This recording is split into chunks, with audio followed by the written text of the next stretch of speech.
Welcome back, everybody. At the end of last lesson, so picking up right where we left off, I explained to you guys why solving a quadratic by graphing isn't ideal and it's just not the best method. Remember, like decimal answers, I can never tell that by graphing. That's like a huge reason why we need more than one method for solving something with an x squared quadratic. So today we're going to be looking at the second method. Realize that there is 5 total methods for solving a quadratic. Yay! That kind of looks like fire, but it says 5. There's 5 methods. Okay, so this method is definitely the quickest, which is exciting. Graphing is pretty time consuming, so it's nice to have a method that goes a little bit quicker. But there are disadvantages to this second method as well, and it's called using square roots, as the title of the note says. This method only works for certain situations. Graphing only works for certain situations, when it's nice whole numbers, small numbers, ones that can be seen on a graph. The same kind of thing happens here. I can only use square roots in certain situations. So we'll kind of explore what those situations are. But let's go ahead and start by reviewing method number 1, which was solving for x in a quadratic using graphing. So if you remember from last time, if you're solving by graphing and know that I'm clued in that I'm solving this because it equals 0, not y. Remember, that was a big hint that I'm solving a quadratic for x. So if you're solving, you just got to get a picture of the u, and then you can say the solutions. So I'm going to identify A, B, and C, and I'm going to find the axis of symmetry. So it'd be x equals the opposite of b, which would just be 0, over 2a, which I know is 0. So the axis of symmetry is this line, which is along the y-axis.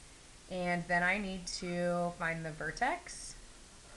And I'm going to put the vertex in the middle of my table. I know the x value is 0, so I just need to plug in 0 for x to find the y value.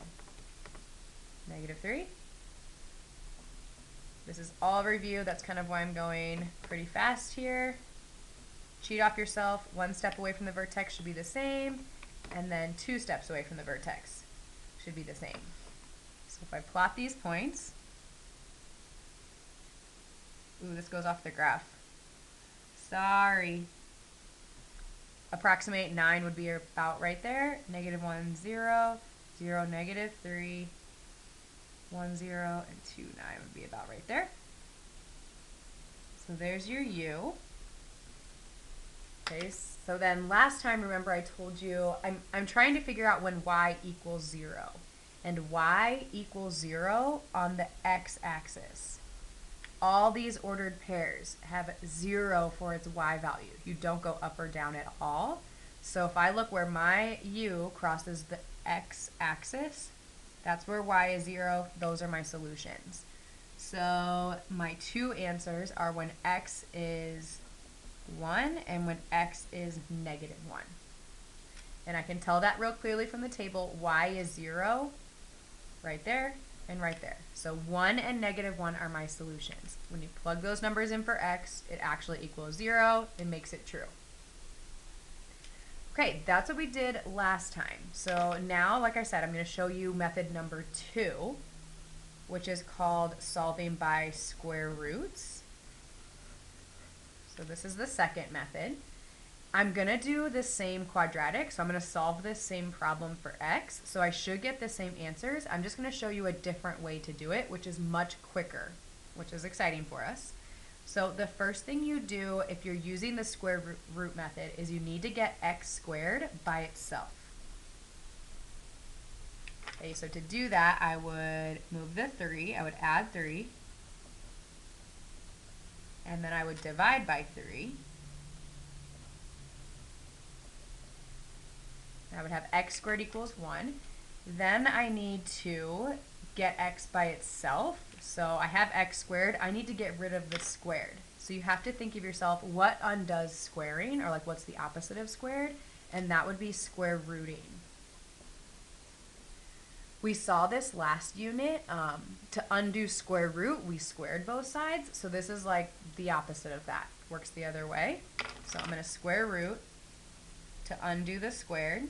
And I'm going to do the same thing to the other side. And then I have an answer. So when I take the square root of 1, that's just 1. So when I do all that, I get x equals 1 as an answer. But think about what the answers actually were when we solved this same quadratic by graphing. Yeah, we got 1 as an answer, but how do I get x equaling -1 as well? Because I know there's 2 answers here. The u crosses the x-axis twice. So here's something worth noting. You've probably never seen this before.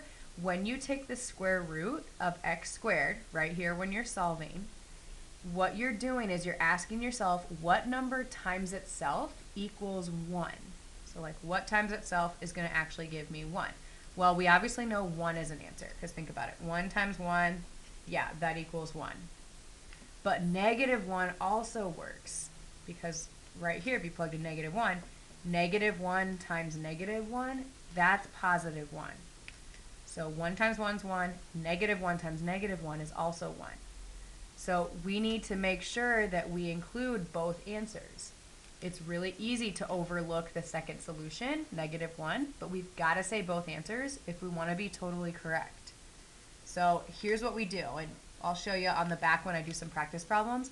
When you take the square root of a number, we say this little symbol in front of whatever we get when we do the square root.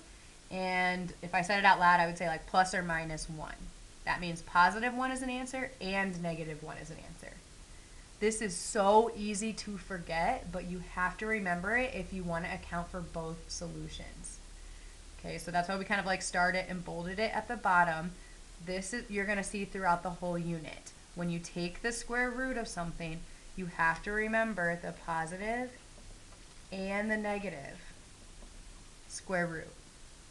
So if you do that little symbol in front, you will account for both solutions, but you got to remember to put that there. This means the same thing, plus or minus 1, as saying like x equals 1 and x equals -1. Just a fun little math symbol, you know. All right, so let me do a few practice problems for you. So if you're using square roots, and a lot of the times I will tell you what method to use. So you have to know all 5 methods, which I know stinks, but you have to. So if you're doing square roots, you get x squared by itself first. So I would add 98 to start. And then that's 2x squared equals 98. Then I would divide by 2.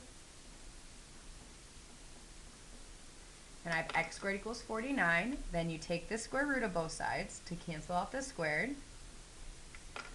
Okay, and now I've got my solutions. I know from what we just made as a note that every time I take the square root, I put this little plus or minus symbol in front, and I know the square root of 49 is 7. Again, guys, the reason that you do that, because right here when it says x squared equals 49, there's 2 numbers that work for x right there. Squared means what times itself gives me the number on the other side. Well, 7 times 7, that equals 49. And -7 times -7 would also equal +49. So both 7 and -7 are solutions. So if I put my little plus minus, I account for both of them. That's easy to forget, like I said, but there are 2 answers. Okay, I want you guys to try number 2. Don't forget the plus minus. There are special cases. We saw it in graphing. So those special cases where maybe there aren't 2 answers, maybe there's just 1, or maybe there's no solution. Those cases still come up when we're solving quadratics a different way. We just have to recognize them different. But if I'm asked to do square roots, I would still get x squared by itself. So let me start by subtracting 32 on number 3. And that'd give me 2x squared equals -32. And then I'd divide by 2. And have x squared equals -16. And then when I square root, here's what I got to think about right here. The square root of -16. We saw that when we were doing radicals last unit. And if you put that in your calculator, the square root of -16, it says error. Because you cannot take the square root of a negative number. Here's why. when you square something, you're asking yourself, what times itself is going to equal negative 16? Okay, think about it. 4 times 4, that's positive 16. Negative 4 times negative 4, that's also positive 16. So there is no number out there that I can multiply it by itself, and it's going to give me a negative 16 on the other side. So this just doesn't work. If this happens, and you're trying to take the square root of a negative number, this is the case where there's no solution. Okay, so recognize that that's going to come up from time to time. If I did number 4, I would subtract 25. It's okay that it doesn't equal 0 to start. If you're using square roots, you still just get x squared by itself and go from there. Divide by 4. And then when I take the square root, this is okay. I can take the square root of 0, and I'm not going to be errored out if I put that in my calculator. 0 times 0 is 0. That's the only option here, so x would just equal 0. Okay, so let's compare these answers to if we were using graphing to solve these. So if I were graphing all 4 of these problems, what would the parabola, what would the u look like? Well, think about it. On number 1, I got plus and minus 7 as my answers. So if I graphed this thing, I'll just do like a rough little sketch here. The answers for x are where you cross the x-axis. So this parabola crosses the x-axis at 7 and at negative 7. So my u would look something like that. So that would mean it would cross the x-axis twice.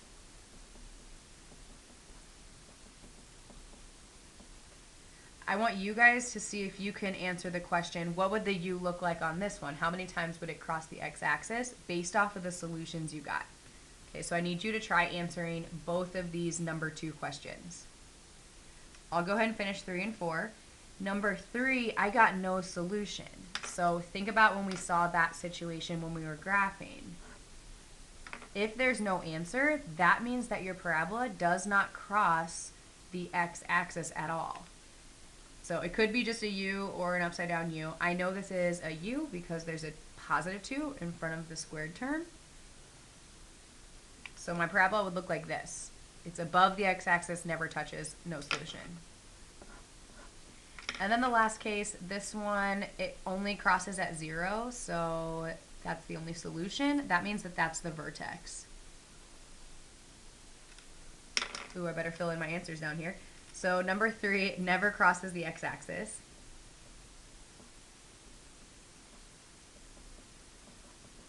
And number 4 only crosses once.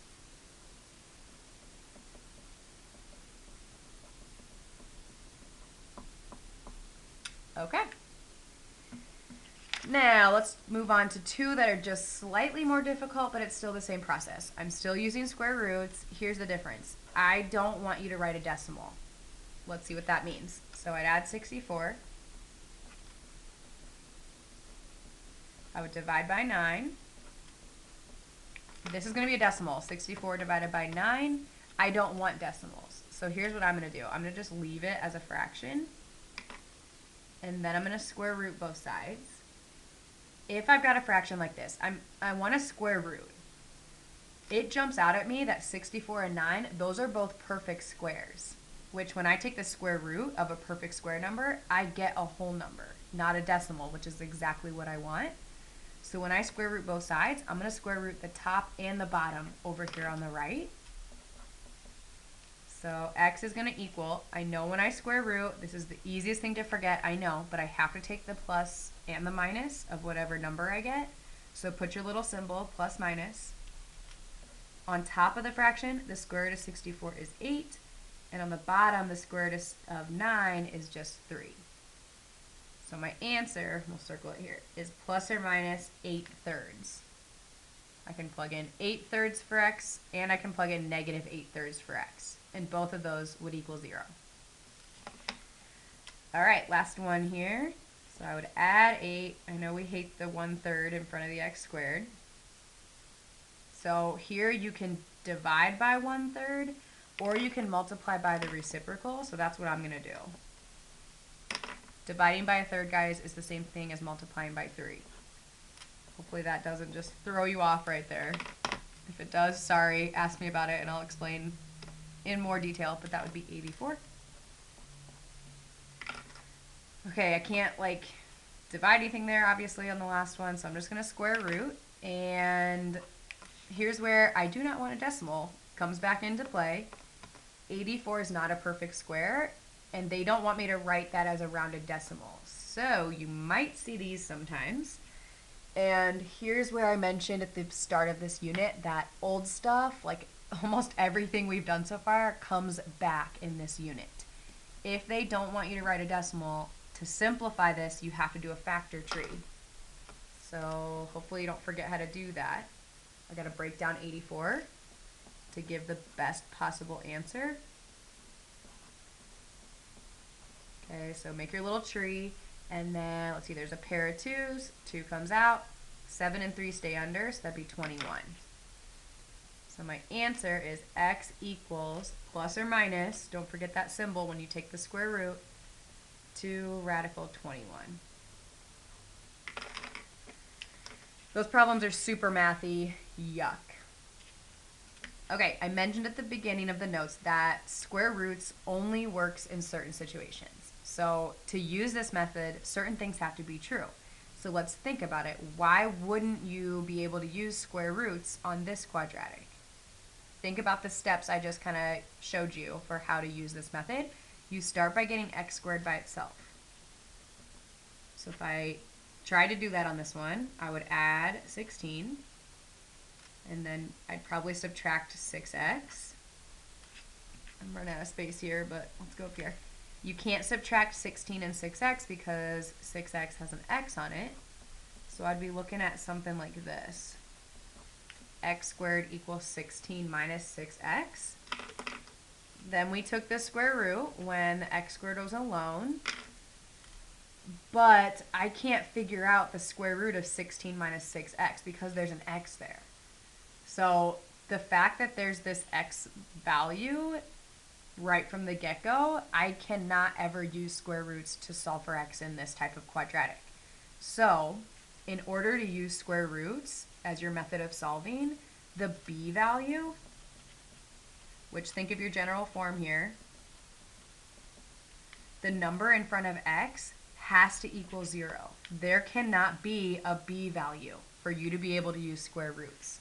And look at the 4 examples up here. They were all just a and c. It was just x squared and a constant. Square roots only works if that's the case. The second you throw a b value in, something with x on it, you cannot use this method, so hence why we need more